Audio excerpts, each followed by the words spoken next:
ইউনূস পতন হবে আর ওরা দেশে ঢুকে যাবে। আয় বাংলাদেশে আয়।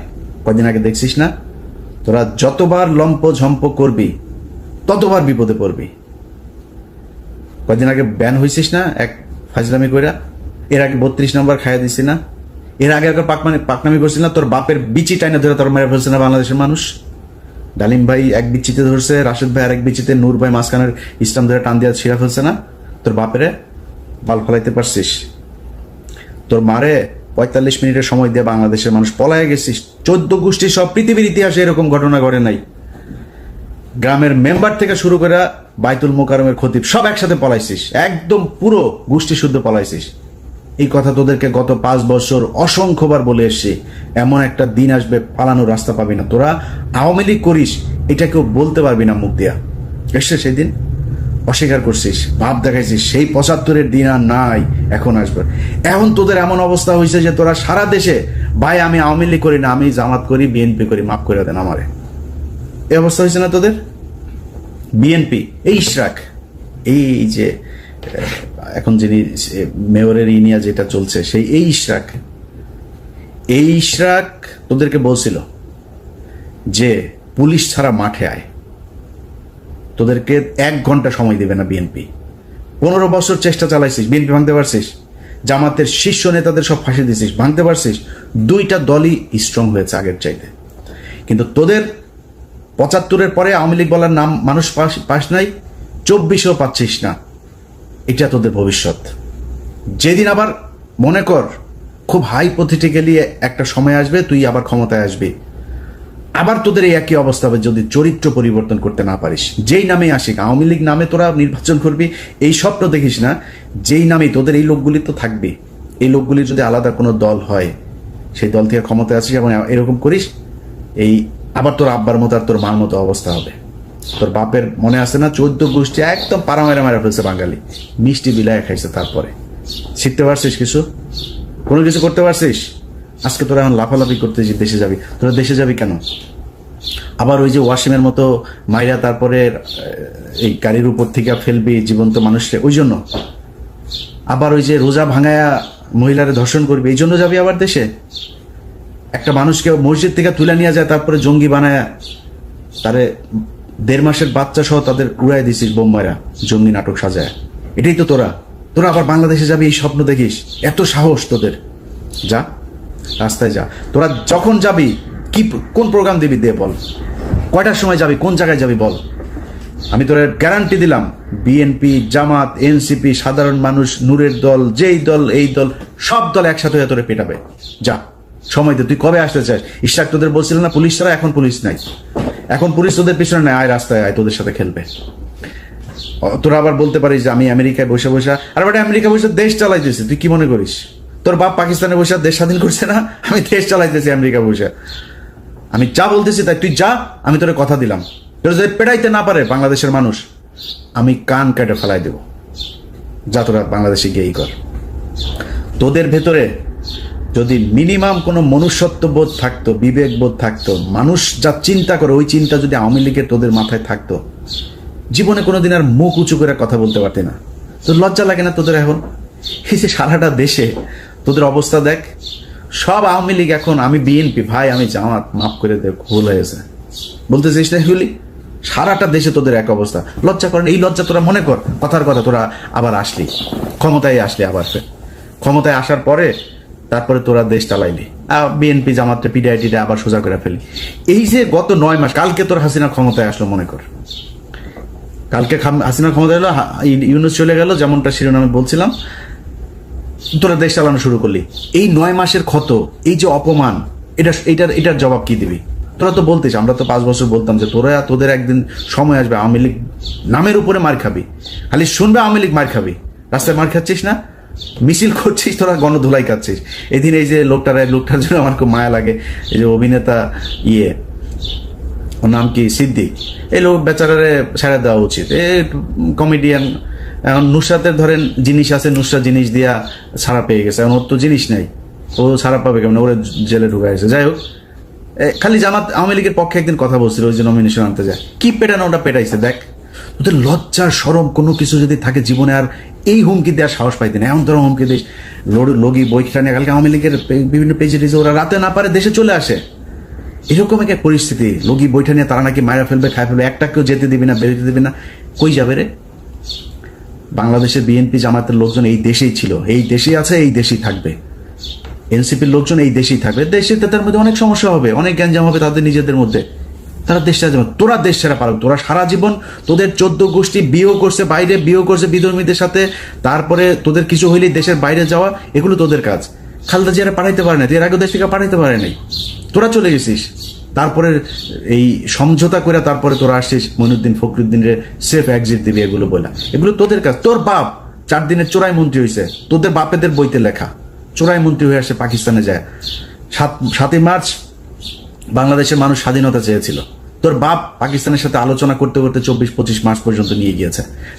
তোদের চরিত্র এটা, চুরি করে পলায় তারপরে থাকা। সাহস যদি থাকে এই দেশে, বাংলাদেশে বিএনপির আছে, জামাতের আছে, এনসিপির আছে, বাংলাদেশের সাধারণ মানুষের আছে যারা আওয়ামী বিরোধী। তোরা পৃথিবীর মধ্যে সবচেয়ে কাপুরুষ। তোদের যখন ক্ষমতা থাকে, পুলিশ থাকে পেছনে, তখন তোরা বিশাল ব্যাটাগিরি দেখাইতে পারে। পেটায় মানুষের, রাস্তার মধ্যে মানুষকে তোরা পেটায় মারতে পারিস, এর বাইরে পারিস না। তো কথা বেশি বললাম না, শুধু এতটুকুই বলি, আওয়ামী লীগের লোকজন তোদের কপালে এখনো বিপদ আছে। তোরা এর পরের বার মনে কর এই যে যা যা করছিস, আমি আগেও বলেছি, যত তোরা কামড়াইতে যাবি তোদের কিন্তু বিপদ তত আসবে। এরপরে কিন্তু হঠাৎ করে তোর ওই টুঙ্গিপাড়া যায় কিন্তু ইস্যু করে দিয়ে আসবে পাবলিক, একদম চুরমার করে ভাঙচুর করে দিবে। 32 নম্বর ভাঙছি, ফালাইতে পারছিস কিছু? কোনো বাল ফালাইতে পারছিস? 32 নম্বর 1 ঘন্টা নোটিসে ভেঙে দিছি, কিছু করতে পারছিস? পারবিও না। টুঙ্গিপাড়া পাঠাই দিব, কিন্তু পারবি না কিছু করতে। কি করবি? মানুষকে খেপাবি। মানুষ কিন্তু তোদের উপর প্রচন্ড খেপে আছে, মানুষ এখনো সেই জায়গায় আর যাইতে চায় না। তোরা এই দেশের এতিম পোলাপান, এগুলিরে তোরা রাতের বেলা রাতের আধারে মারছিস, মায়ের তারপরে সংসদে হাসাহাসি করে কথা বলছিস তোরা। এটা তোদের শাস্তি শুরু হয়েছে। এই শাস্তি থেকে বের হওয়া এত সহজ না। আল্লাহ তোরা যে পরিমাণে করছিস, এই গত 15 বছর তোরা বিএনপি জামাতের বিরুদ্ধে কাজ করিস নাই, তোরা সরাসরি আল্লাহর বিরুদ্ধে কাজ করছিস, এখনো করছিস। তোদের বাপ এই যে জয় প্রতিদিন ইংলিশে পোস্ট করে, তুই ইংলিশে পোস্ট করিস কেন? আচ্ছা, তোর বাংলাদেশ নিয়ে না তোরা রাজনীতি করিস? বাচ্চা কোথাকার বাচ্চার সারাদিনের কাজ হইলে বাংলাদেশে কেমনে জঙ্গি বানাবে মানুষ। আরে ভাই, আমার বাংলাদেশের মানুষ 80% মানুষ টুপি পরে, আর ওই ছবি নাই, একটা মিছিল হয়েছে, ছবি নাই, সেটা নিয়ে দেয় বাংলাদেশে নাকি আইএসআই নাকি বাংলাদেশ দখল করে ফেলেছে। শুয়োরের বাচ্চা, এত খারাপ মানুষ ওরা সারাটা বছর, এই 15টা বছর ওরা ইসলামের বিরুদ্ধে যুদ্ধ করেছে, ওরা আল্লাহর বিরুদ্ধে যুদ্ধ করেছে, তার পানিশমেন্ট আজকে তারা পাচ্ছে। এখন আবার ফাল পারে। এত তাড়াতাড়ি তোদের পানিশমেন্ট শেষ এটা মনে হয় তোদের কাছে? সময় আছে, এমনও মাপ চা, ছোট্ট একটা গ্রুপ হইলেও মাপ চা, যে আমরা মাপ চাই, আমাদের এই ভুল হয়েছে, আমরা বাংলাদেশে থাকতে চাই, রাজনীতি যদি করতে চাই, তাহলে ওইগুলি সব মাপ চায়া টায়া তারপরে ওদের থেকে সরে আসতে হবে। এই শেখ পরিবারে ওদের জন্মই জাউরা, এই যে শেখ মুজিব, এই শালা ছিল জাউরা, ওরে তো বাপ তো ওইখানকার, মার পেট হয়ে গেছিল, প্রেম করে সে শালা বিয়ে করে না, আরেকজনের ঘাড়ের মধ্যে, লুৎফুর রহমানের ঘাড়ের মধ্যে ফেলাই দিছে। ফেলাই দিয়া তো পেটওয়ালা মাগিরে নিয়ে আসা, তো মুজিব তো পয়দা নিছে, পয়দা তো জাউরা, তো এই জাউরার মানে পুরা বংশ জাউরা শালারা। এদের কথাবার্তা, এদের কাজ কাম একটা ভালো পাবেন, আল্লাহর কসম করে বললাম ভাই। এই পুরা শেখ পরিবারে একটা দেখান ভালো, একজন ভালো মানুষ আপনি দেখান। খালি পার্থ ভাই কেমনে ওই বাসায় গিয়া পড়ছিল জানি, তো ওই এদের এই মানে এই অন্তত আওয়ামী লীগের এগুলো খায় না এই 15 বছর। ভেতরে জানি না পার্থ ভাইয়ের কি কিন্তু সামনে অন্তত খায় নাই। এর বাইরে পুরো বংশের ভেতরে দেখেন, এক জায়গায় আপনি খুলনায় যান, ওই ফরিদপুরে যান, ওই বাগেরহাটে যান, মাদারীপুরে যান, গোপালগঞ্জে যান, ওদের রক্ত যেখানে আছে সবখানে একই অবস্থা। এদের এত জাউরাই কুত্তার বাচ্চারা। তো মানে আমি ওদের কালকের এই যে ফেসবুকের ওদের যে অ্যাগ্রাসন, এগুলো দেখা মানে আমি মানে অনেকদিন পরে ইচ্ছা হইলো, বুঝছেন, ওদেরকে একটু দোয়া দূর পড়ার। তো একটু পড়ে দিলাম, অনেকের কাছে খারাপ লেগেছে। ভাবছে আওয়ামী লীগের এইভাবে বলতে হবে ভাই, যারে আপনি কুত্তারে তো কুত্তা ছাড়া কি বলবেন, ওরে ডাক দিবেন এই শেখ মুজিবের দিকে, কুত্তারে তো কুত্তা বলেই ডাকবেন, মানে শীষ দিবেন বা কিছু একটা বলে রাখবেন, বাট নাম তো কুকুরই।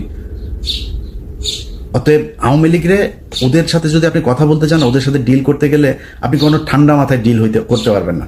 একটা দোকানের মাচায় বসবেন, ওদের একজন থাকবে, আপনারা 50 জন, ওই শালার সাথে পারবেন না। পয়দা তো হয়েছে যে বর্ডারের ওই পাশে অনেকগুলো মিলা দাদারা মিলা তারপরে আকাম করে ছেড়ে দিছে না, এগুলি এখন আইসা ফুটফুটে সুন্দর ছাত্রলীগ, ফুটফুটে সুন্দর যুবলীগ, এগুলি হয়েছে। তো ওদের চরিত্র কি হবে আমার বলেন, ঠিক হইতে পারবে না তো। কারণ ব্রেন তো ধরেন মানে বিকৃত যৌনাচারের মাধ্যমে তৈরি হয়েছে, তো এগুলোর ব্রেন ঠিক নেই। এদেরকে এইভাবেই বলতে হবে। এই জন্য বললাম, ভদ্রলোক আমার ভিডিও যারা দেখেন আপনাদের কাছে মাপ চাই এইভাবে বলার জন্য। বাট যেটা বলছি পরিস্থিতি ওইরকম হলে আবার এইভাবেই বলবো, আগে থেকে বলে রাখলাম। সবাই ভালো থাকেন।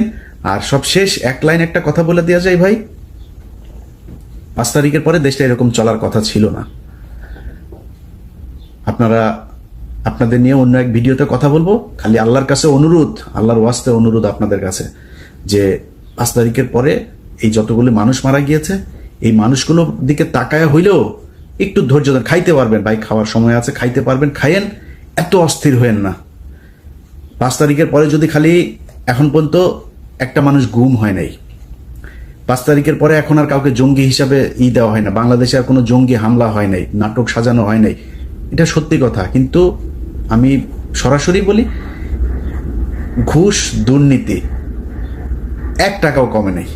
আমি আমি আমি ইলিয়াস হুসাইন, আমি কত মানুষকে যে মানে ঘুষের থেকে বাঁচাই, কত মানুষকে তার মানে বিপদের থেকে বাঁচাই আল্লাহর রহমতে। আমার কাছ থেকে 1 কোটি টাকা ঘুষ চাইছে, আমার নাম বলছে সেখানে একটা কাজে, কি কাজে সেটা বললাম না, জায়গা মতো দেওয়া হয়েছে আমার একটা ফাইলের ব্যাপারে, তো তারে দিয়েছি। সেই উপদেশটা বলেছে যে সে অ্যাকশন নেবে, এটা পাবলিক আনলাম না। আমার কাছে আমার নাম বলার পরেও সে টাকা চায়, কত ডেসপারেট হয়ে গিয়েছে আপনি দেখেন, চিন্তা করেন। সচিবালয়ে চাকরি করে, আমার কথা বলার পরে সে 1 কোটি টাকা ঘুষ চায়। ছোট্ট একটা কাজ, আরে ভাই আমি গরিব মানুষ, আমার ছোট্ট একটা কাজ, খুব মানে আপনারা মনে করেন আমি তদবির করতে, মানে একটা জেনুইন কাজ। এই কাজের জন্য একটা লোককে পাঠাইছিলাম, 1 কোটি টাকা চাইছে। সে বলছে যে এটা ইলিয়াস ভাইয়ের কাজ। বলার পরে সে বলছে ভাই এটা তো দিতে হবে, বুঝে নি তো, বাইরের লোক নাকি নিবে তার কাছ থেকে। তো আমি ওই মাননীয় উপদেষ্টাকে দিয়েছি, সে বলেছে এটা ব্যবস্থা নিবে। তো